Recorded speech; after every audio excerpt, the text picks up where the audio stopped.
सुख पायो अलवेला सजन आयो रे अलवेला सजन आयो रे अलवेला सजन आयो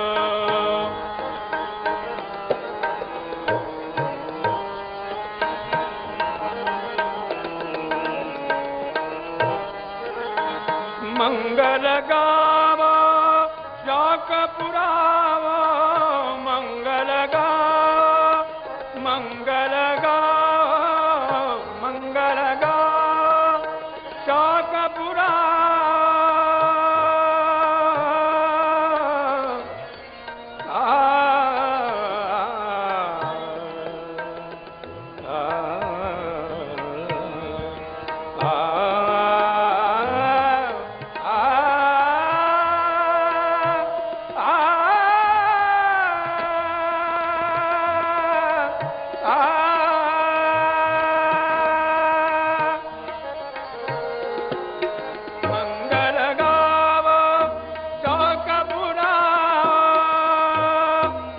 मनरंगनी संस पायो पायो रे अलवेला सजन पायो रे अलवेला सजन आयो रे अलवेला सजन आयो सजन आयो सजन आयो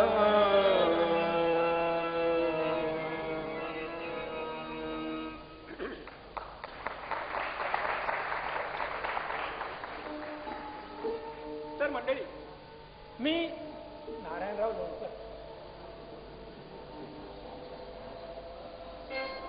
पंडित तात्यासाहेब मनोरकरांचा मी आवडता शिष्य. या गुरुमुळेच मला संगीत विश्वात बिनधास्तपणे वावरता येतंय. आमच्या गाण्याला वडिलांचा विरोध, तरी पण गाणं शिकलो.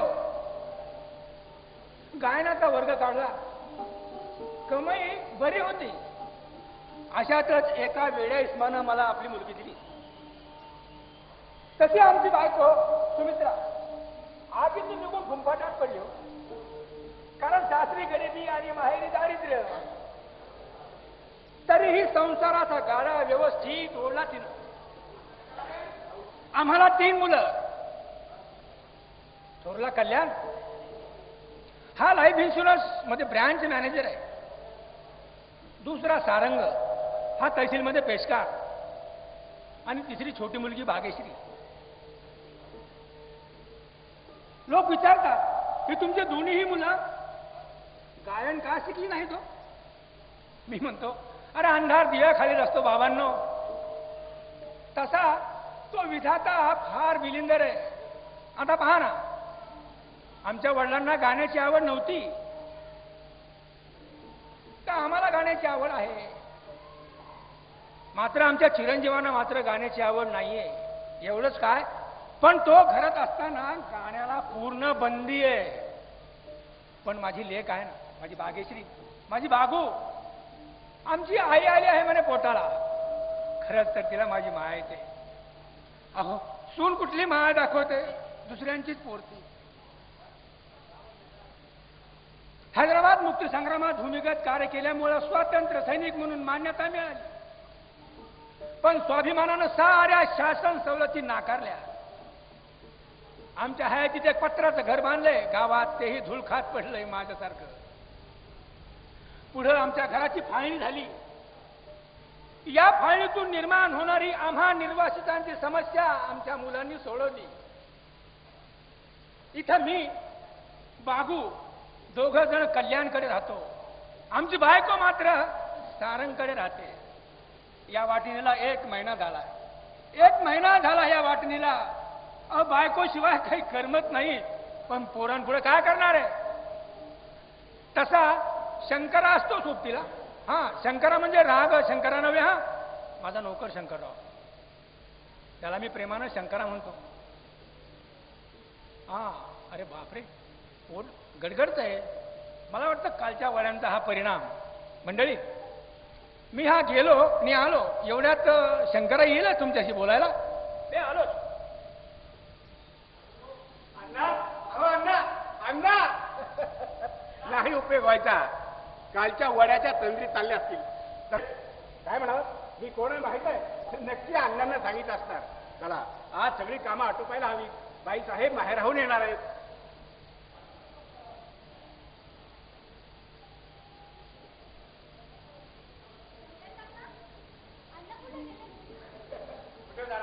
कालचे वडे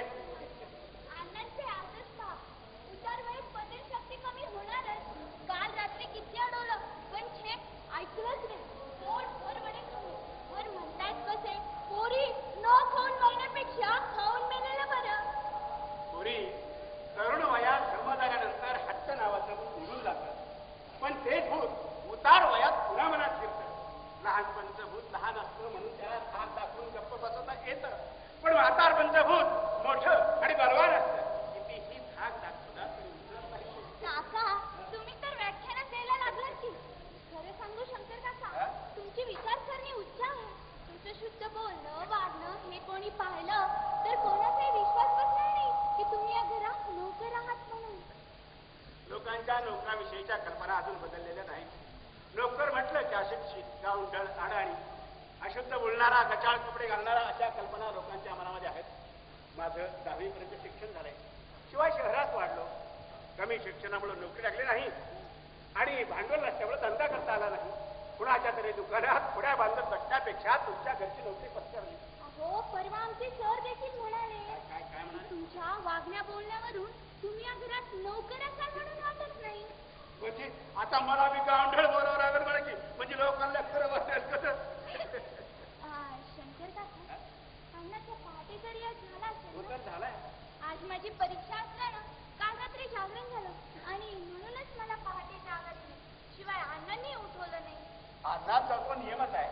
ज्याचं त्याला उठावं. रियाजाची काळजी कलाकाराला असावी असं अण्णा नेहमी म्हणतात. म्हणून उठवलं नसतात. अण्णा केव्हा येतात की माझी पेपरची वेळ होत आली आहे. पाया पडायला हवं. आज रियाजाला उठले नाही लागू. अण्णा जागरणामुळे जागच आली नाही. आज माझी परीक्षा आहे. ती बरी बसेल हवं तरी याला. पण हवं तर नाही बसायला हवं. तुझा मालकांस पूर्ण करायचा आहे. येते मी मला काय तरी. अरे शंकरा पोरगी गादी चाळी वाटतं माझी. गादी चालवी म्हणजे ज्ञानेश्वरानं भिंत चालवली असेल. तसं नाही रे. अरे माझ्या संगीताचा वारसा घेऊनच माझी मुलगी भाग्यश्री माझी गादी चालवेल असं म्हणायचं होतं. आता आमच्या चिरंजीवाला तर गाण्याचा बिलकुल छंद नाही. तो घरात असताना गाण्याला पूर्ण बंदी आहे. आपल्याला तर गाण्याची फार आवड आहे बांधणार. तसं मी सुद्धा गाणं शिकले थोडं. म्हणजे कोणाकडे गाणं शिकत होते आमच्या अशाचे गाणं तपस्वी. तुम्हाला सांगतो अण्णा आमचे गुरुजी झोपेत सुद्धा गायचे. ते झोपले की खोरायला सुरुवात करायचे. वा वा. सुरुवातीचं धोरण बंद्र सप्तकात, नंतरचं धोरण मध्य वा वा. सप्तकात आणि शेवटचं धोरण तार सप्तकात. वा वा. प्रहर बदले तसा त्यांचा राग बदलायचा. पहाटे पहाटे तर त्यांच्या भोरण्याचे स्वर सोबर व्हायचे आणि ते फिरवी गायचे. खूप बरं शिक्षण झालं तुमचं. अलंकार अलंकारपर्यंत म्हणजे सुरुवातीचे काही अलंकार शिकलो मी त्यांच्याकडे. मला वाटतं अण्णा टेलर आणि गायक सारखेच असतात. म्हणजे टेलरकडे टेलरिंग शिकायला गेले की पहिल्या वर्ष काजे आणि गुंड्या कराव्या लागतात. तसं गायकाकडे गायन शिकायला गेले की पहिल्या वर्ष अलंकारच म्हणावे लागतात. अरे अलंकार नीट म्हणता आल्याशिवाय पुढचं शिक्षण घेता येत नाही शंकरा. तुला अलंकार जमले नसतील. हो म्हणून काय पुढचं शिक्षण द्यायचंच नाही. बरं अलंकार नीट म्हणता आल्यानंतर सुद्धा जो खूप राग गायला दिला तो देखील एक वर्षभर. आता जर मी आता शिकत बसलो असतो ना तर माझा बोऱ्यात वाजला असता. गुरुजींनी पुढचा राग दिला नाही म्हणून मला राग आला आणि मी गाणं बंद केलं. आतापर्यंत चांगला तयार झाला. म्हणजे अण्णा मी आता तयार नाही असं म्हणायचंय का तुम्हाला? अण्णा माझ्या अल्पशा ज्ञानावर मी सुद्धा एक राग तयार केला. कुठं? इथंच आहे. जरा तुझ्या रागाची माहिती सांगशील का? सांगा ऐकतो आपलं. ऐका सांगतो. राग गारवा. गारवा. राग गारवा. गारवा या रागाच्या आरोहात एकही स्वर लागत नसून अवरोहात सर्व स्वर सुबद्ध आहेत. म्हणजे गायचं काय गायका? या रागाचे चलनवलन मेलेल्या सापासारखे असून त्याची पकड अतिशय घट्ट आहे. या रागाचा वादी सुताचा सुसंवादी चांगल्याचा आहे हा राग गायल्यास गारवा निर्माण होतो. जाणकारांच्या मते हा राग न गायल्यास चांगला वाटतो. बाकी रागाची बरीच माहिती झाली तुला. तसं तू गायन शिकायला होतस. ते शिका उदयनमुख गायकाला मोकलाय. शिकायचंय होतं की अण्णा, पण या कड्याला काय करणार, वळता वळत नाही. एकदा तर गंमत झाली आहे. आमच्या पिताची आजारी असतानाची गोष्ट. आता घरात रियाजाचा आजारी माणसाला त्रास होऊ नये म्हणून मी माळवदावर रियाज करायला होतो.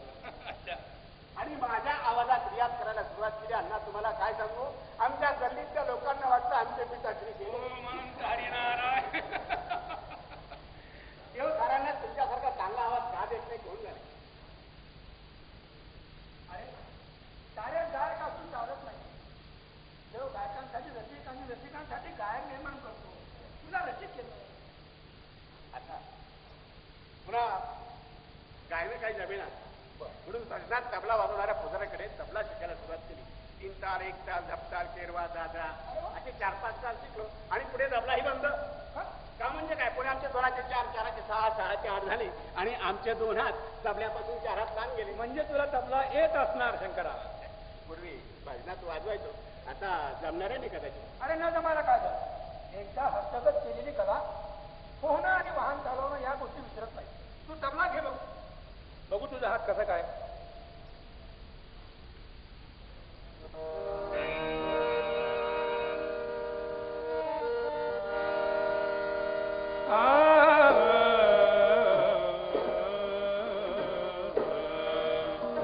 अरे छान वजन आहे तुझ्या हातात. अण्णा तुमची मात्र कमाल आहे. या वयात देखील तुमच्या आवाजाची कडक आणि दमदारपणा तरुणाला लागेल असा आहे. नाहीतर या वयात आवाज घालतो माणसाचा. कसा बाया जरा काठी घे रे, देवाला जाऊन येतो. आणि असं न होण्याचं कारण म्हणजे रियाजातलं सातत्य. मंदिरात रोज न चुकता भजन होतं, पण त्यांच्या गायनात गुणवत्ता असते असं नाही शंकरा. पण त्यांच्या सातत्याचा गुण मात्र कुठल्याही गायकानं घेण्याजोगा आहे शंकरा. क्या बात आहे, क्या बात. अण्णा गायनाचा विषय निघालाच आहे. हो. तर एखादं भजन होऊन जाऊ द्या. भजन म्हणून म्हणतो. जशी तुझी इच्छा.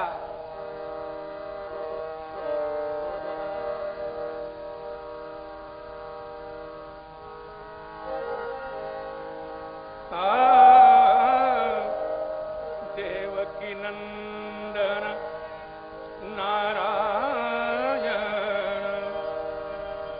गातो तुझे गोडा गोडना, गातो तुझे गोडा गोडना, तुझ्या नामात रे समाधान, तुझ्या नामात रे समाधान, नामात रे समाधान.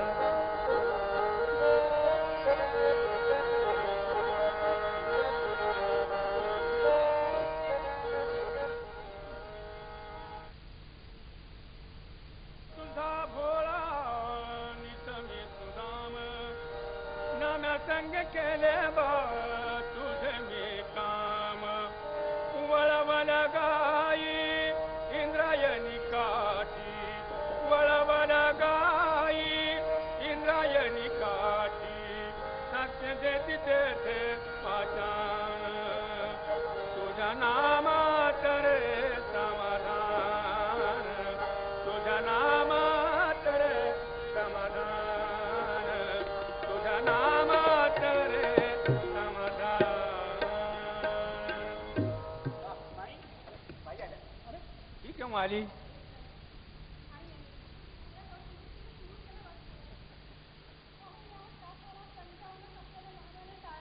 बरोबर आहे.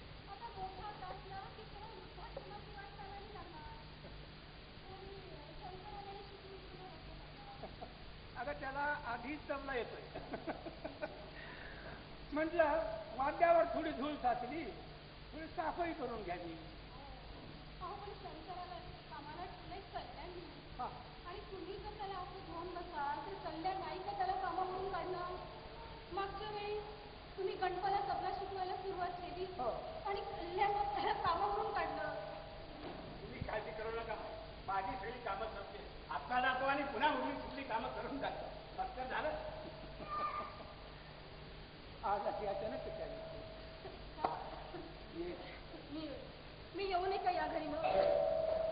तसं नाही ग. आता ही दोन्ही ही घरं आपली,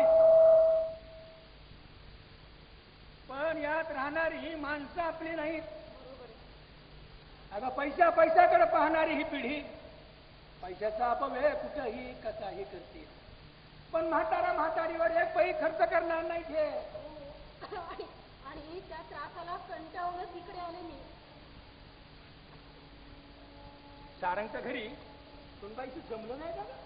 जमून घ्यायचा प्रयत्न केला अहो, पण भिंतीला चालच न सोडले न जोड बसेल. त्यात सारंगची बायको भारी रागे. अहो, कधी देवाला जायचं म्हटलं तर 5 पैसे देणार नाही.